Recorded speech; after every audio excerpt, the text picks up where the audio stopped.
And here we go. Good evening, Marion. How are Good you? evening. Good. I'm good, Alberto. It's good to see you. It's Thank great you to for see having you. me. You know what? I'm really excited to be here with you because I feel that we share many common things, even though our path in business has been so different. But let's go to the point, okay? Marion, give us a short introduction about yourself, okay, and why you are in China. Sure. Well, first of all, thank you so much for having me tonight. I'm really excited about sharing and also hearing about your story a bit more than I know already. Um, so my name is Marion and I'm French. Um, I grew up in Tahiti, which is a small island lost in the middle of the Pacific. And I got in contact with China quite early because in Tahiti, about 10% of the population is Chinese. Chinese, And yes. so when I went to my best friend's house, I could see already that her house was very different from my house. Her old grandfather was living with them, and not my grandfather was living with us. And everything was so different. The food was different. Even the smells were different at home. So I got in touch with China quite early. I was probably like 3, 4, 5 years old already, connecting with that culture. And then it just became a fixed idea. Do you know, like when you have those ideas in your head, like I have to do this, and there is no way around. Like I have to do this kind of study, or I have to be with that person, or I have to go to that country and live there. So that's what happened to me in China. I just got obsessed with finding a way, my way through to go to China. And I made it work, and I've been here for now. I'm celebrating my eight. I'm starting my 8th year, so Okay. it's a lucky You number. you basically graduating. So we should have a bachelor party for you. That's fantastic. I think it's when you're at 10 years. I'm waiting for the 10 years mark. Yeah. Well, when I realized that I was in China for already 10 years, I thought that was too long, and I wanted to Really. leave. Yes, and I wanted to leave. Actually, it took approximately a couple of years before I could really go back to Europe. And once I Mm. went back in Europe with all my family at that time, I realized that I made a big mistake. And so it was very frustrating to go back Mm. to my own country. But it took a couple of years more, and then I went back to China. So Mm. going back to you and to your experience, okay. Let's say I said before we pretty much relate to each other, even thought we had a different path. Okay. When I first came to China, okay, it was very long time ago. It was back in 1988. Okay, so Yeah. things were very much different, and the education was different, and the international experience from the Chinese counterpart was different. And I felt like, Mm. being on top of everything, which was differently true. Okay, it wasn't wrong, but it wasn't right as well. Okay, it was Mm. differently correct. But I had a lot of advantages because of my being white and my being a foreigners and an alien, basically, in such a Mm. different environment. But it was, Yeah. I had my conveniences and I had my pros and my cons. Okay.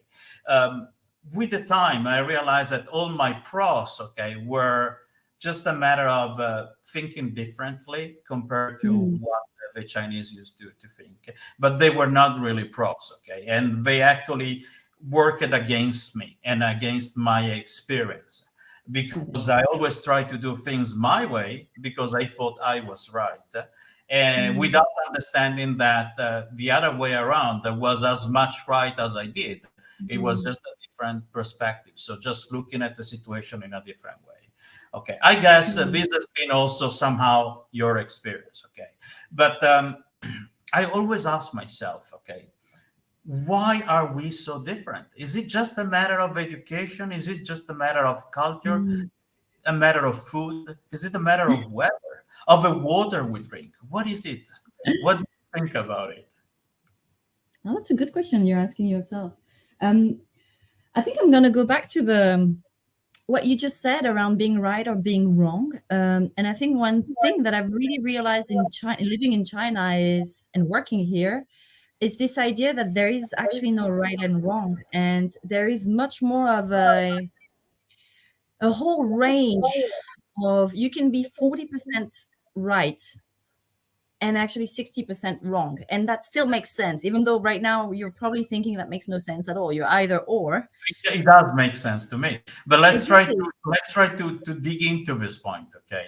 um, So the idea is this, is probably we have a lot of biases, and whatever culture you grow up in, whether you are aware of those or not, you grow up with biases, and that is just a perception of reality, basically. It doesn't mean that things are exactly the way that you perceive they are.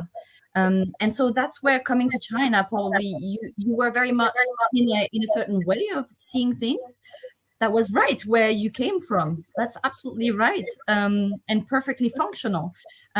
But coming to China, then the entire context changed, or the biases change, and so you have a choice. Usually, is either you change yourself or you leave because you feel completely like an alien. At that moment, the word alien really resonates. Like, I don't belong here. I cannot live here, basically. And so I guess people who come to China and work here have a choice. Either they adapt and they learn, just like you learned.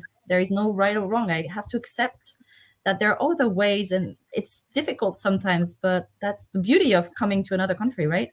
Yeah, absolutely, absolutely. Well, the fact that there is no right or wrong, okay, it's a big conflict that always went on in my mind. Yeah. I never wanted to be right, okay, or let's say I always tried to excuse or give excuses to others, okay, for Hmm. not thinking the way I did, okay. But Hmm. then on the long term, I was always looking on the on my side of the road, and so I said, okay, I don't want to be wrong, okay, right, or I don't want to be right, but then at the end, things need to be done the way I wanted, okay, Yeah. and that was a big conflict for me because I couldn't see the other side of a perspective, the Yeah. other side of the ball. It was a really strange approach to every situation, okay, but from Mm. the most banal things, from the most silly things, like I had a beautiful apartment with the new furnitures and a very nice leather sofa, and when I invited Chinese friends at home, they seated on the floor, because Mm. for them it was more comfortable to sit on the floor and chew the sunflower seeds Yeah. on a small tables rather than sitting on the sofa and every time, standing up to things, or even sillier things like when going out to have dinner. I was used to have very clean tables around me, but very well, when you eat with a Chinese, there is not a thing such as a clean table. And Yeah. at the beginning, I felt like, oh, this is really difficult to accept. Okay, I can't bear with Mm. the situation. I mean, there must be something I need to do. And so I ask questions. I mean, look, what a question is that? I mean, why do you ask such a question? Don't you feel Mm. stupid like asking this question? So it was really a long approach to a mindset shift which I had, Yeah. but it And wasn't until I think what you're saying, about like this ability to ask question, I think that's where we can see that there is a mind shift here happening. Is the moment you stop just being like, "Hmm, what is this? Like, this is not the way things are done in my home. Like, I'm not used to this." Is really starting questioning, what is this? What is happening? Why is this happening the way it is happening? And voicing this, not just keeping your question for yourself. The fact that you're having that discussion, that conversation, is super. That's where you actually get the insights that you need to understand. Okay, it's just a cultural thing, and there's so many differences. yeah, but that was the point. I wasn't prepared. I read books. Mm. I Yeah. studied. Not much, but I did study. Okay, I tried to learn from other people's experience, but I wasn't ready to profoundly understand how Mm. different culture meant. I mean, a different Yeah. culture is different, and that's it. I mean, there are no similarities, or if you look for some, it's just a stretching of the concept, Mm. okay? Mm. But they're Mm. still different. I mean, my Mm. Italian culture is different from my Chinese culture, as much as my Italian culture in many ways different from the French culture that you have, okay? Yeah. So it's just it's a what we call a mindset shift need to happen within ourselves. We can't Yeah. expect others to do it. Mm. But what you're doing, you're training people to do this mindset shift. Okay. So how did you come to this point?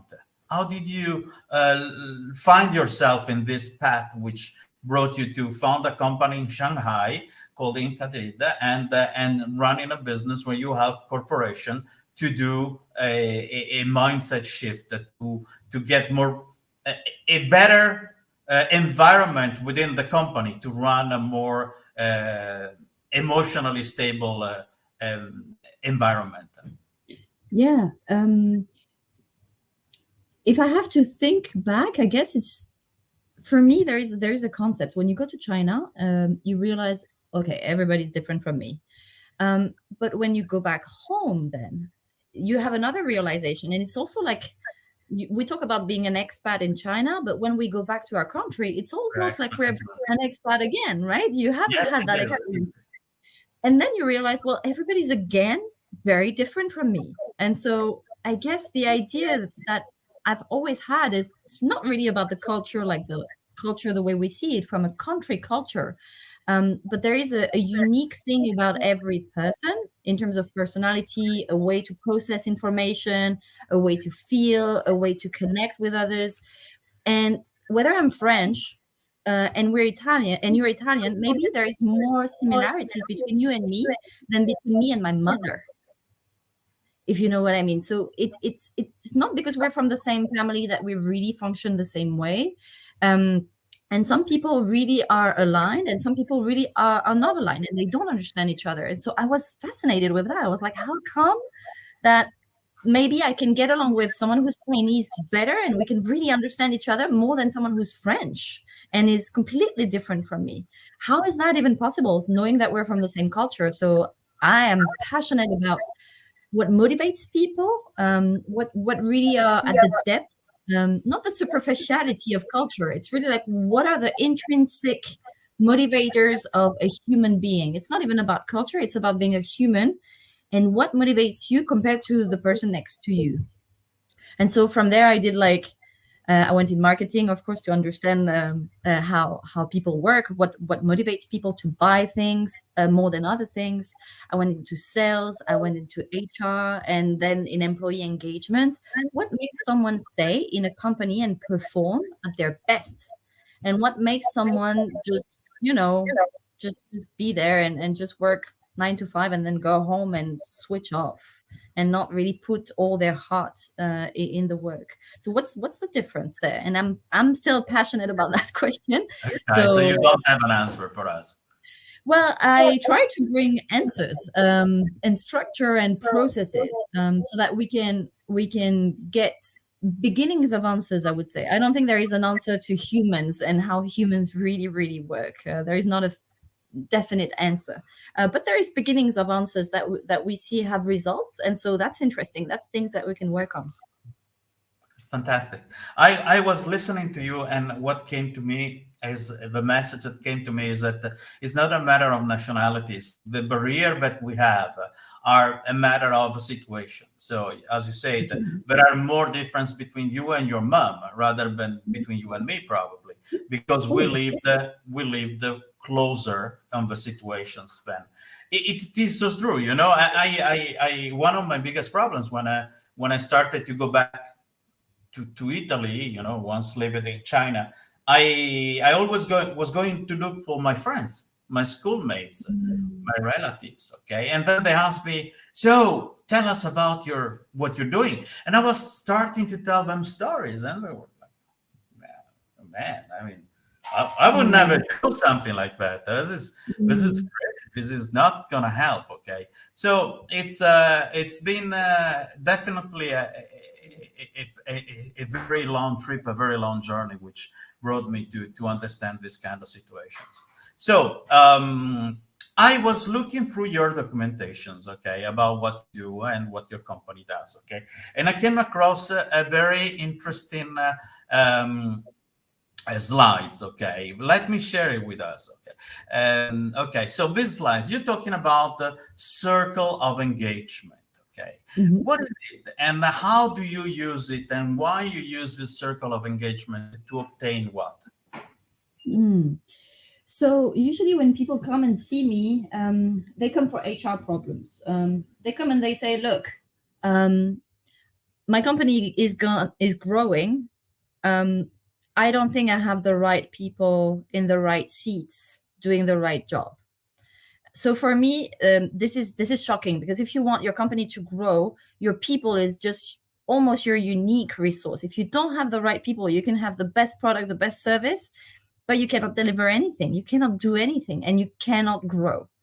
Um, so we're often talking about growth, growth, growth. I talk about people, people, people, people, because this is what growth is going to be, a result of your people. Um, and in looking at the circle of engagement, then it's really looking at having a holistic approach.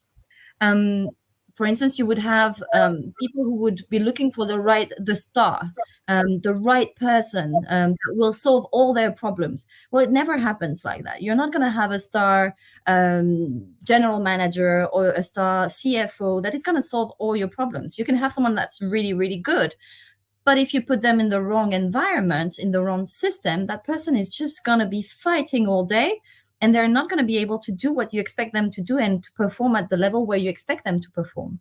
So we're looking at, from hiring up until the moment where the person leaves, how do we have a circle of engagement to make sure the person is the best, the one that you recruit is the best, and performs at their best throughout the entire journey? That is what is making me passionate. Often people Fantastic. look at only one little detail. I try to connect the dots, basically. Okay, so let me ask you, Mhm. what kind of clients that comes to you? Mhm. Is it they come to you because they know what you're doing, or is it that they you find them and you're gonna tell them, oh, you got this problem, maybe I can help you with? Well, we love people who come to you and tell you, "Oh, you have a problem. Let me solve it for you." No, usually it's a lot of word of mouth. So after working with someone and helping bring answers to questions that are not easy, because what we do is bespoke. So we're not exactly coming to a company and saying, "Oh, you need to do this X, Y, and Z, and that's it." And we're copying from a big company, and we just copy paste. That doesn't work, because culture doesn't work like that. What we do, though, is we come in and we really look at the system, the values of the company, and the behaviors, and how much alignment there is between those concepts. And then we try to give either directions, or we intervene. It depends. So we can have, for instance, a company that has clear values, but they want to work on their mid management, and they want to probably work on something around a mentorship program. Then we can start and bring in like the whole entire mentorship program for them, with all the trainings, with the selection, for instance, and all this.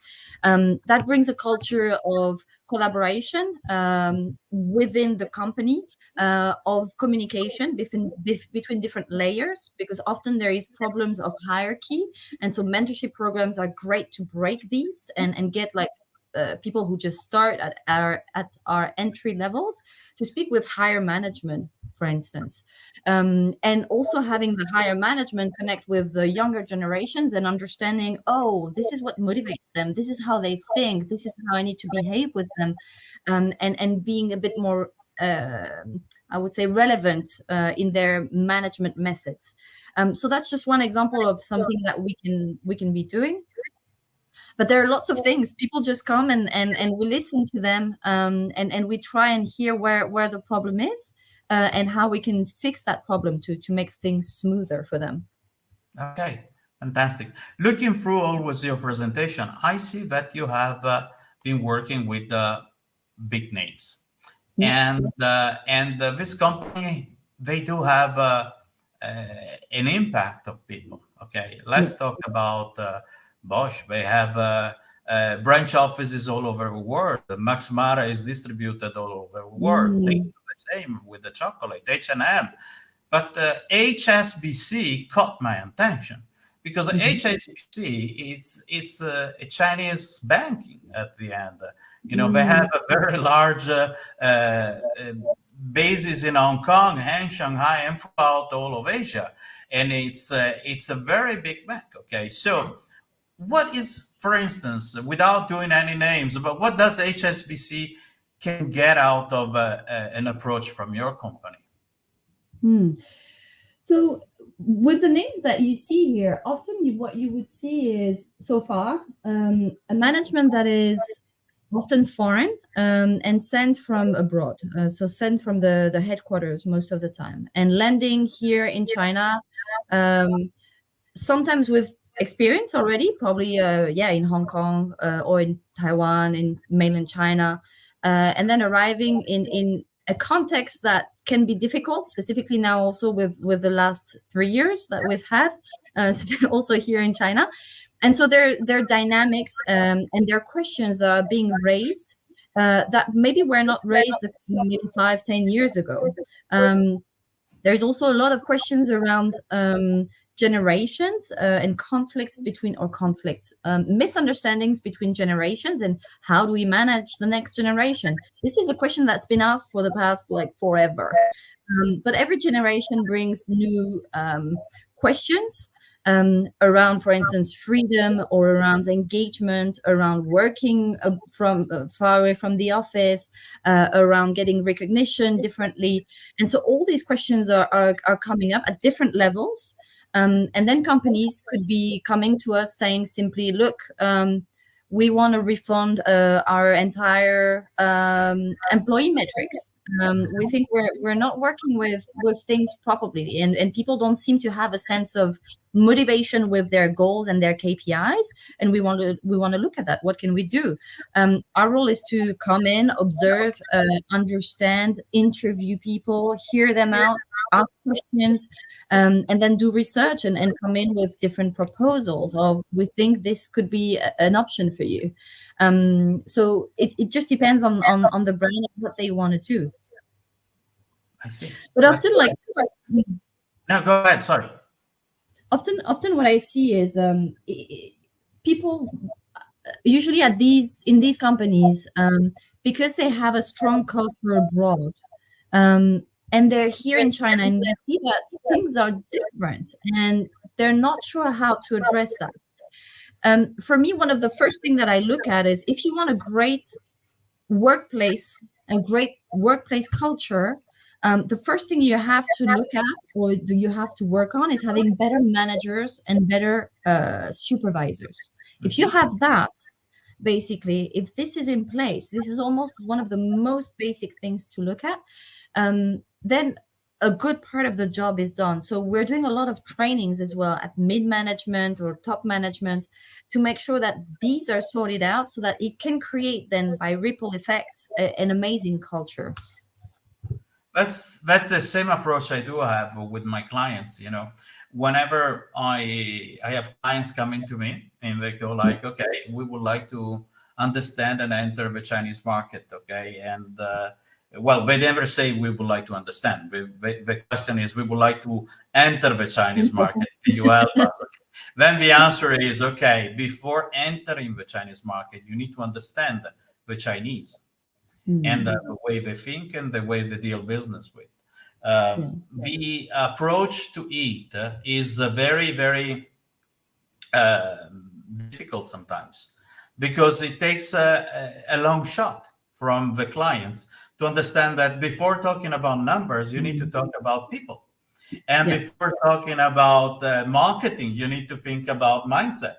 And before talking about execution, you need to talk about strategy.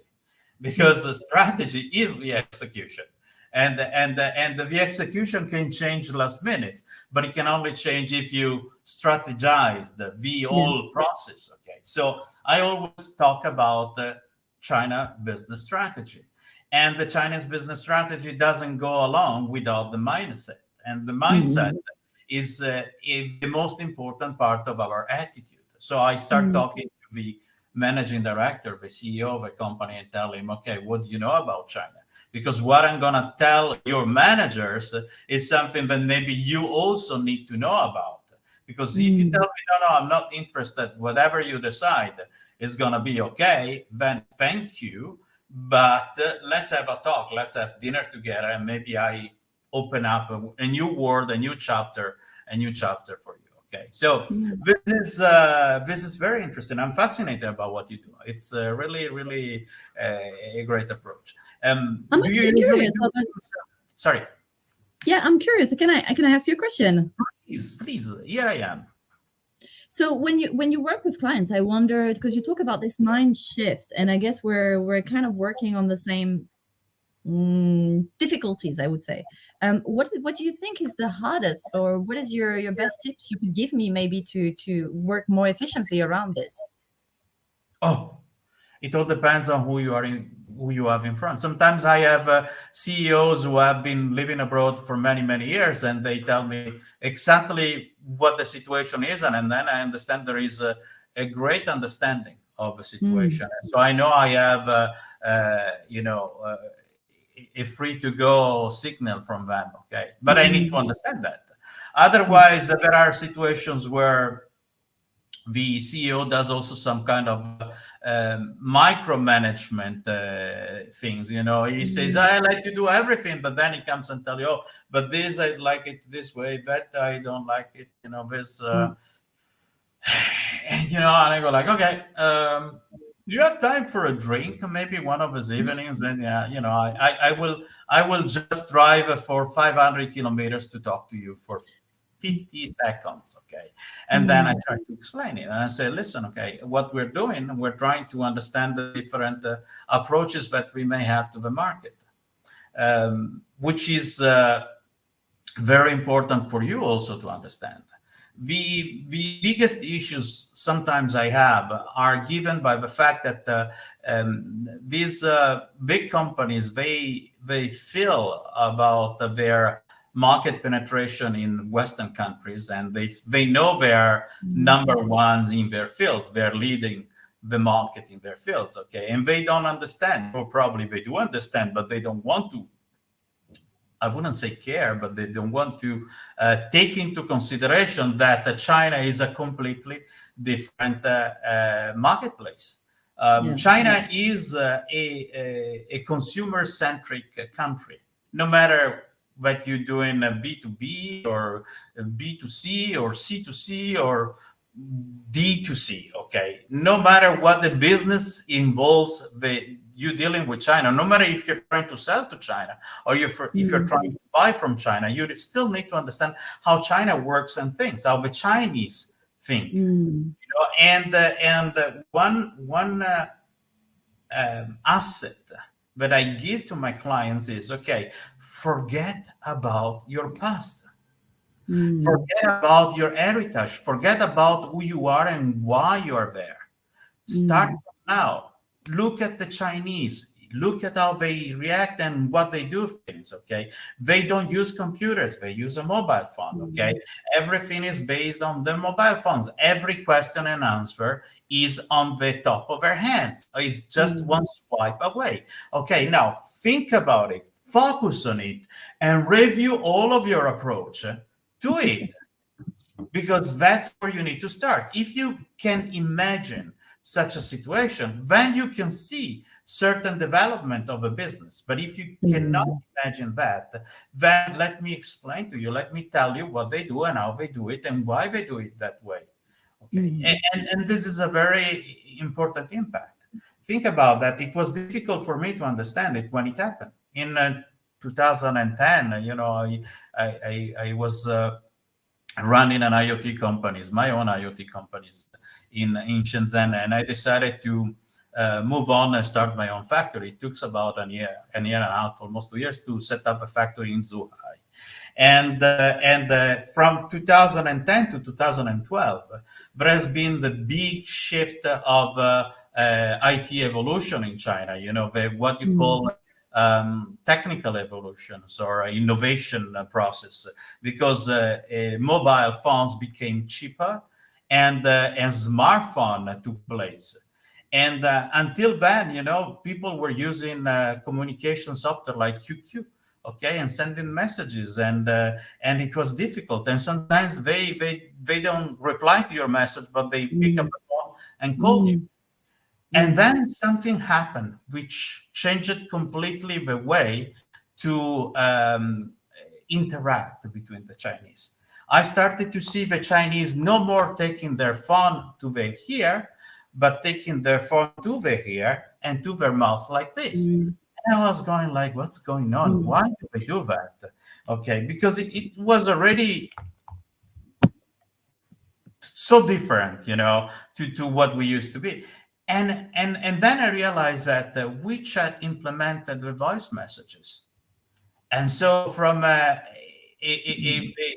means of communication like QQ was, okay, then WeChat started to apply the voice messages, and 2 years later included also the payment wallet.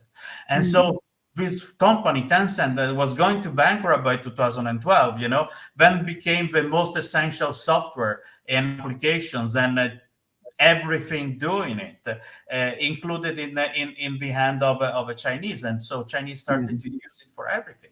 So yeah, today we need to look at the Chinese a consumer as a WeChat consumer, a WeChat user, and if you look at him like that, mm, then everything else gets to a different perspective. And this is my starting point. That's where I tell people, okay, forget about your past because it does not belong to them. What they have is a different approach to things, and starting from mm.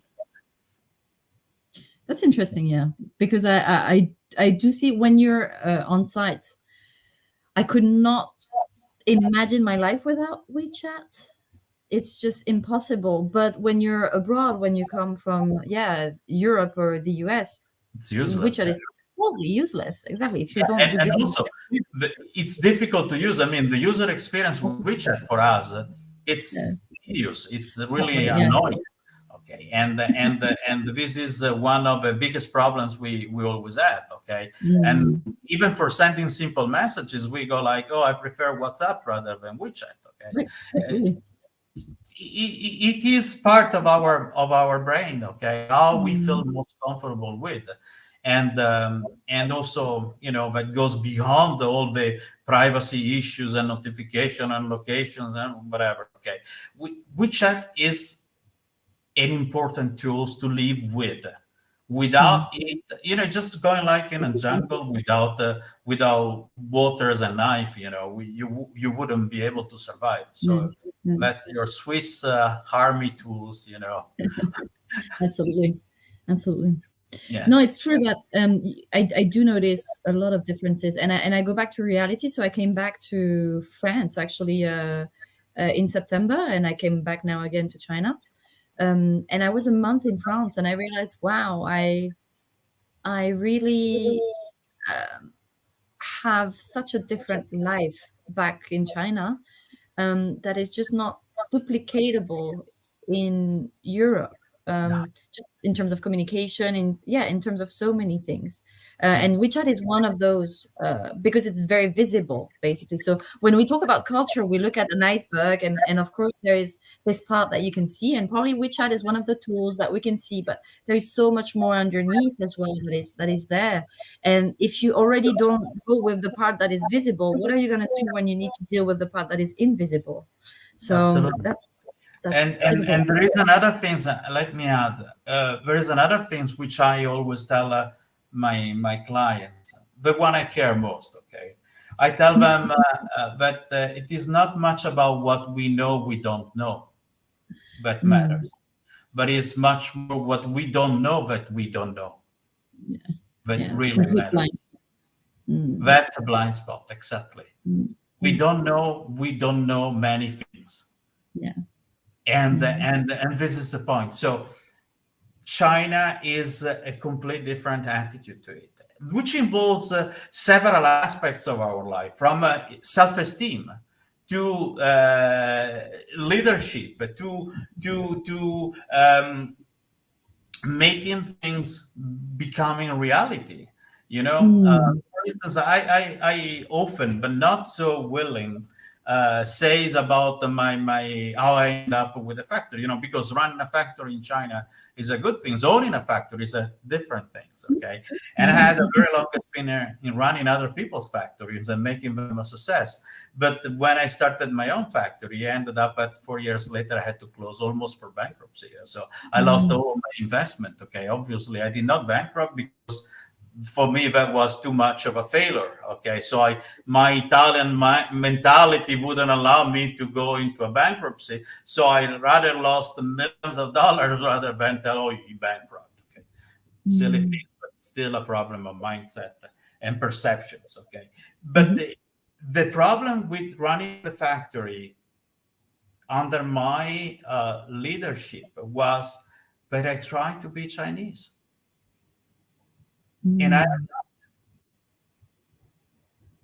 that was my failure. I tried to run the factory like a Chinese in China, but I am not Chinese. And yes, I was in China, but people don't see me as a Chinese.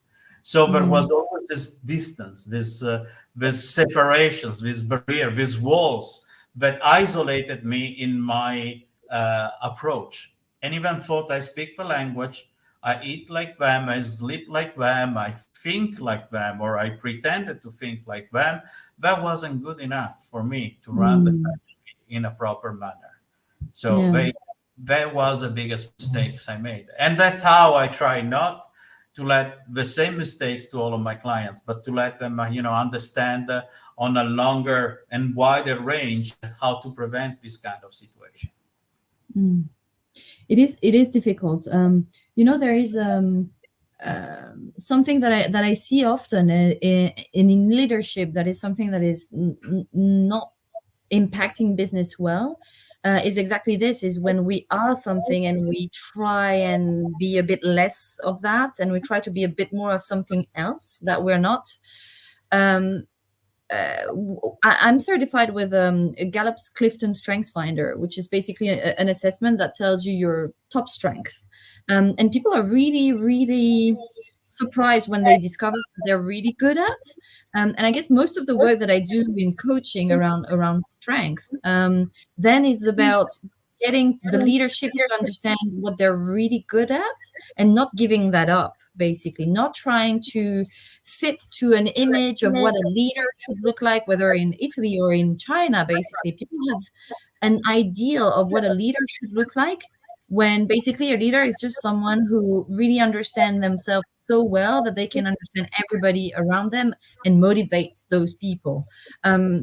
So for me, it's really this work that needs to be done around who am I, how do I work best, what motivates me, how do I give my best to something every single day, and why. If you have those answers, then you understand yourself better. You can be at your best, and then you can do that work with people surrounding you. You can select people that work best with you, and you can develop them so that they're at their best. And that's what a real leader is. And then the culture that you create is what we call something authentic. You're not trying to be something. It's great that you're sharing this, because indeed your clients are going to benefit so much from this, and the fact that you're sharing it so openly, because I see so many leaders making that mistake, trying to be something they're not. So absolutely. You talk about authenticity anyway, and I wonder, straight questions: does authenticity pay off in China? Hey, that's a good question. That's a tricky question, honestly. I wouldn't really know where to start taking it from. I would say it depends where you're working and who you're working with. Let me answer to the question. Authenticity always pays off to yourself. Well, yeah. And I never asked this question before to anyone, okay? And nobody ever asked me. So this is a question that came to my mind, and I feel like telling people, being authentic is not just a matter of telling people who you are, but is on doing things the way you think is best. Making mistakes is part of human being. We are an imperfect creatures. We are the most sophisticated kind of mammals on Earth, and our expressions, our language, our sophistication in telling things. Okay, it's sometimes changing the real meaning of things. Mm. One thing that I had to learn living in China was to learn Chinese. And Mm. the greatest things that happened to me is that I went to China without speaking and without knowing anything about Chinese language. So I learned Chinese from the road, from the people I talked to in the factories, in the offices, with my assistant, with my office mate, okay, with the people I had to work with, from my suppliers, from my vendors, from everybody at Mm. the bank, at the restaurants, okay. Everyone tried to tell me something. And I realized that sophistications of the words is a tricky part of the communication. For instance, every time I went to a restaurant and I said, "Okay, what do you have?" and they go like, "Oh, we have meat or fish, and vegetables." I said, "Okay, let's go for vegetable. What kind of vegetable?" I said, "Oh, it's a kind of vegetable." I said, "Okay, let's go for the meat, man. What kind of meat?" "Well, it's a kind of meat." And that was the Mm. real answer. It's just meat. At most I could get, it was a pork, or it was chicken, or it was but then it was a kind of pork, a kind of chicken, or a kind of beef. It wasn't never specific about it. So Mm. I understood that it wasn't their problem not being able to tell me what kind of meat it was, but it was my problem. Wanted to know more about it. So Mm. it doesn't matter if I was eating a ear pig, or a pig tail, or a pig foot, or whatever. Okay, it was kind of Pig. pig. Yeah, it was pig. Mm. Fantastic. And then when people comes, I used to take them to China. They go like, "Okay, let me have some local food." Yes, this is a kind of meat. Let's have it. Okay. I enjoy that. No, you do have lots of stories of gaps and understanding in differences and the way we even think, or the way we approach certain situations. Yeah, you want to know, what am I gonna eat exactly? what there's so Why do many you want to types. know? I Yeah. mean, the question is, why do you want to know what you're gonna eat exactly? Mm. Try it. If you like it, have more. If you don't like Yeah. it, then say that you're full already, that you already eaten. And you don't have to tell them that you don't like it. Okay, you don't have to Mm. let them feel your dislikeness, and and they will enjoy. And they will ask you, "Okay, it's a Paolo, huh? So have you had enough?" And then you go like, "Yes, what's a Paolo? How Paolo?" Mm. No, but I do see often when two cultures meet like this, I often we talk about assimilation, or what I think, what I see works best for me specifically is I cannot, exactly as you said, I cannot turn Chinese. I will never be Chinese. It's impossible. Um, and I do see also like the Chinese who are very Western, and there is still this Chinese touch that they have from time to time that comes up. And I think that's what's beautiful. I can be as fluent as I want in Chinese. I can be surrounded with Chinese. I can start thinking uh, in a Chinese way. Um, but still, I don't think I will ever be there. And so I've given up on that. And instead, I guess what I'm trying to do is have a bit of a bridge. So people surrounding me, my Chinese friends, they're just as shocked as me with me as I am with them sometimes. And so I guess we're growing together. And I think that's what the beauty about culture is the efforts don't have to come just from one side. It's more of a common growth and an understanding. And so I'm sure you've seen that as well around you. People who have, because they've been around you, they have changed, or they've become a bit more Italian, maybe, or a bit more Western, just because they've been around you a lot, and they've been like, why does he? want to know what part of the pig it is, and now maybe they're asking as well that questions of me, and you're like, why do you ask? And so that I think that's what's interesting in mixing cultures like this. Yeah, absolutely. And it is always helpful anyway to go out for dinner with the Chinese and to learn what they eat and how they eat it. It's Yeah. it's a very enjoyable time. I mean, Oh yeah. it's the best part. It's the Yeah. best part. I have a question for you. Okay, before we end up with this talk. Um, Assuming I have a client who wants to open a branch office in China, and is looking for the management team, Mhm. what would you recommend him?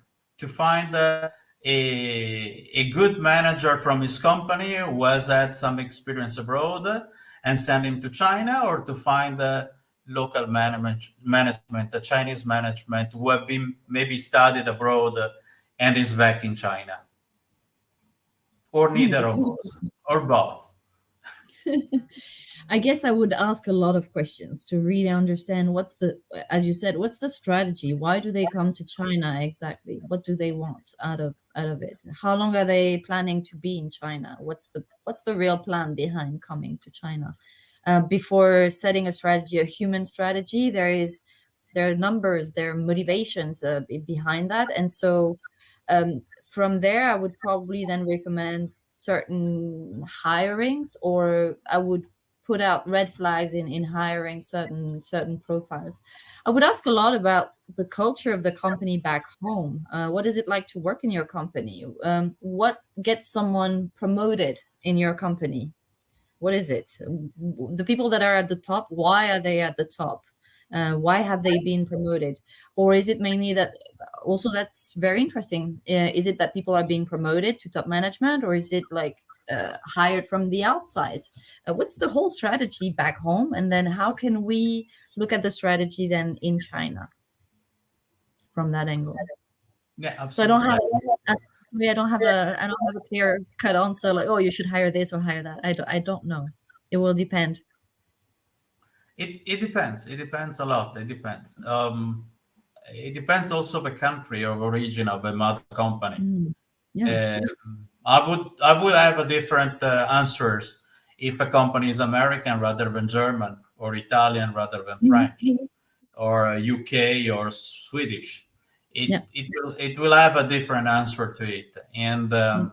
and it all matters on. Anyway, one thing I can truly say is the best options for a foreign company today is to find someone who has been a foreigner in China for quite some times. Yes. If I can Because say, Alberto, right now, the biggest issue is not much about having a good communication within the company in China, but is having a good communication within the mother mm, company abroad. yeah, And yeah, so there must be someone who has an understanding of a local culture of a mother company and have yeah, had long living experience in China, so that he understand and he act like a Chinese, even though he is not. Okay, he has to mm, be a bridge. He has to be yeah, the bridge to brings the two cultures together. So yeah. it's a cultural mediator rather than a real Mhm. manager. Yeah, it's true. It's true.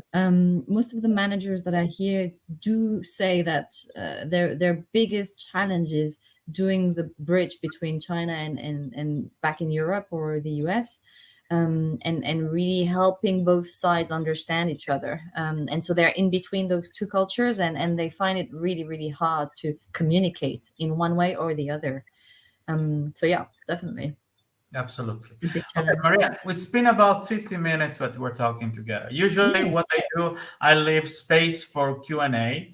I have seen several people popping up and saying hi, but like Bob, Right. Maria, okay, but we haven't got any real question. Most probably because it's such a difficult topics that they need Mm.